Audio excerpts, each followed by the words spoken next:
ভাবুন তো, আপনার কম্পিউটারটা পড়ে আছে অন্য একটা রুমে বা অন্য শহরে, কিন্তু আপনি আপনার মোবাইল বা ল্যাপটপ থেকেই সেই কম্পিউটার স্ক্রিন দেখতে, মাউস কন্ট্রোল করতে এবং কাজ করতে পারছেন। আর সবচেয়ে মজার বিষয় হলো, এর জন্য কোনো এক্সপেন্সিভ সফটওয়্যার কিনতে হবে না। আজকে আমি দেখাবো গুগল ক্রোমের রিমোট ডেস্কটপ ব্যবহার করে কিভাবে আপনি যে কোনো পিসি বা ল্যাপটপ থেকে দূর থেকেই নিজের মোবাইল বা অন্য পিসি দিয়ে কন্ট্রোল করতে পারবেন। আসসালামু আলাইকুম, আমি জাহিদ হাসান স্বপন। আজকের ভিডিওতে দেখব ক্রোম এক্সটেনশন ব্যবহার করে কিভাবে আপনি এক পিসি থেকে অন্য পিসি ব্যবহার করবেন।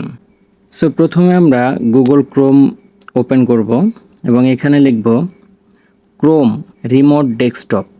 সার্চ অপশনে ক্লিক করব। প্রথমটি আমরা ক্লিক করে নিব। ক্রোম রিমোট ডেস্কটপ এটা আমরা অ্যাড করে নিব। অ্যাড এক্সটেনশনে ক্লিক করব।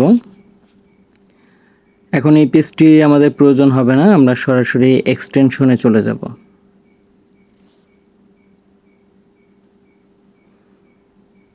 ক্রোম রিমোট ডেস্কটপে ক্লিক করব এবং এক্সটেনশনটি সেট আপ করে নেব।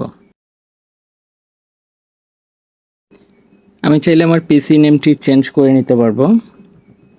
আপনারাও চাইলে আপনার পছন্দের নাম দিয়ে নিতে পারেন।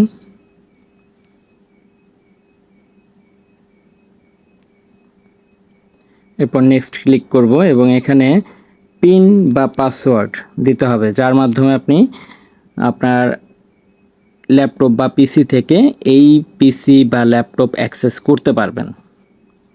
আমি আমার পছন্দ মতো পিন সেট করে নিচ্ছি। এরপরে স্টার্ট।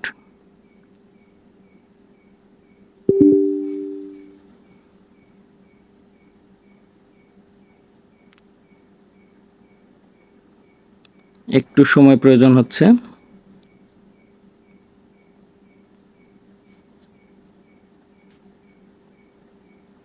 আচ্ছা, অনলাইন শো করছে, অর্থাৎ আমার সেটআপ কমপ্লিট হয়ে গেছে। এখন আমি যে কাজটি করব, আমার ফোন থেকে আমি একটি অ্যাপ ডাউনলোড করব। এই অ্যাপের মাধ্যমে আমি অ্যাক্সেস করতে পারবো। সো আমি প্লে স্টোরে চলে আসব, এখানে লিখব ক্রোম রিমোট ডেস্কটপ, ইনস্টল করে নিব। এখন ওপেন করব। এখন মূল বিষয় হচ্ছে আপনার যেই জিমেলের মাধ্যমে গুগল ক্রোম ওপেন করা আছে সেই জিমেল আপনার এখানে লগ ইন থাকতে হবে। সো আমার অলরেডি লগ ইন করা আছে এবং অনলাইন শো করছে। দেখেন, ক্লিক করা মাত্রই লোডিং চলে আসছে, কানেক্টিং চলে আসছে। এখন আমি পাসওয়ার্ড দেব, অর্থাৎ কিছুক্ষণ আগে যে পিনটি আমি সেট করেছিলাম সেই পিন দিব।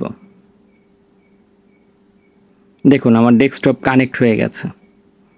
এখন আমার ডেস্কটপের লগ ইন পাসওয়ার্ডটি দিলেই আমার ডেস্কটপ অ্যাক্সেস করতে পারবো।